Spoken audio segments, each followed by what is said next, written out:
Tu as peut-être déjà vu passer ce type de post évoquant les mérites d'aliments à calories négatives ou permettant de brûler des calories. La balance énergétique repose sur un équilibre entre les calories apportées par l'alimentation, donc l'apport énergétique total, et les dépenses énergétiques. Parmi ces dépenses énergétiques, on retrouve le métabolisme de repos qui permet de faire fonctionner l'organisme.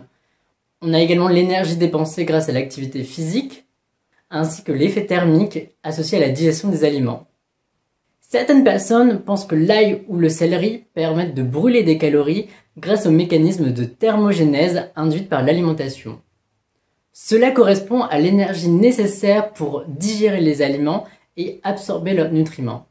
Cela représente seulement environ 10% de la dépense énergétique totale quotidienne. L'idée théorique est que certains aliments obligeraient l'organisme à dépenser plus d'énergie pour les digérer que ce qu'il n'en apporte. Mais cette hypothèse n'est pas du tout soutenue par la littérature scientifique. L'équilibre énergétique est beaucoup plus complexe que faire des additions et des soustractions de calories.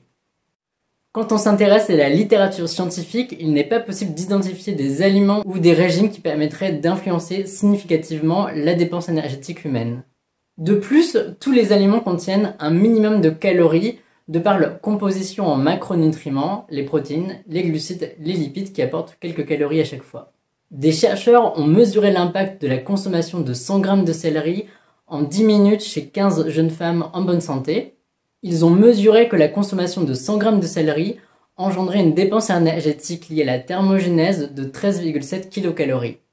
À savoir que les 100 g de céleri correspondent à 16 kcal, on est donc loin d'une balance énergétique négative. En conclusion de ce petit test, la consommation de céleri n'engendre pas de balance énergétique négative.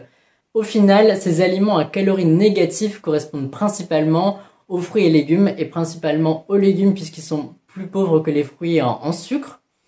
Et en fait, dans les légumes, on ne trouve quasiment pas de protéines et pas du tout de lipides. C'est pour ça qu'ils sont très peu caloriques.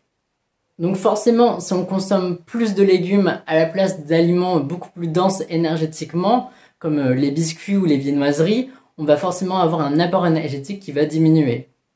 Ces aliments à calories négatives sont donc un mythe sans preuve scientifique solide.